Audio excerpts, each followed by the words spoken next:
ধান চাষি বন্ধুরা আসসালামু আলাইকুম।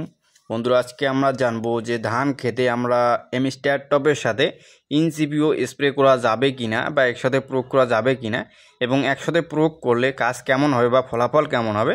তো আজকে আমরা সেটাই জানবো। তো বিস্তারিত জানার জন্য ভিডিওটি শেষ পর্যন্ত দেখবেন এবং যারা নতুন ভিউয়ার্স আছেন তারা অবশ্যই আমাদের চ্যানেলটি সাবস্ক্রাইব করে রাখবেন প্লিজ। তো বন্ধুরা লক্ষ্য করতে পারতেছেন এখানে কিন্তু স্প্রে করা হচ্ছে, তো একসাথে তিনজনকে স্প্রে করতেছে। তো এখানে প্রধান সমস্যা সেটা হচ্ছে যে ছত্রাক এবং 2 নম্বর হচ্ছে মাজরা বা পোকা। তো এই কারণে কিন্তু আমরা এই বিভিন্ন রকম ওষুধগুলো প্রয়োগ করে থাকি, যেমন কীটনাশক এবং ছত্রাকনাশক। এখানে হচ্ছে এমিস্টার টপ হচ্ছে আপনার ছত্রাকনাশক এবং ইনসিপি হচ্ছে আপনার কীটনাশক। তো এই যে দুটির কাজ কিন্তু আলাদা আলাদা। একটা হচ্ছে আপনার ধান খেতের ছত্রাক দমন করে, আর একটা হচ্ছে আপনার ধান খেতের পোকা দমন করে। তো এখন মূল বিষয় সেটা হচ্ছে যে এই দুটি ওষুধ একসাথে প্রয়োগ করা যাবে কি না বা একসাথে প্রয়োগ করলে কি কি হতে পারে।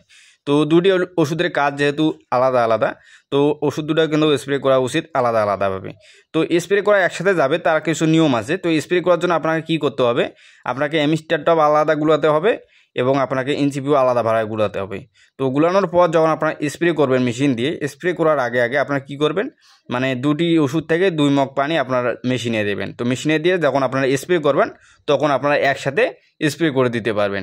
কিন্তু ওষুধগুলো আপনাকে কী করতে হবে, আলাদা আলাদা ভাড়ার মধ্যে গুলাতে হবে। এতে করে আপনার ওষুধের কাজ যে আছে কার্যকারিতাটা ঠিক থাকবে এবং স্প্রে করার পর আপনার কাজটা ভালো হবে। তো বন্ধুরা আজকে এ পর্যন্তই, সবাই ভালো থাকবেন। ভিডিওটি ভালো লাগলে অবশ্যই আমাদের চ্যানেলটি সাবস্ক্রাইব করে রাখবেন। আসসালামু আলাইকুম।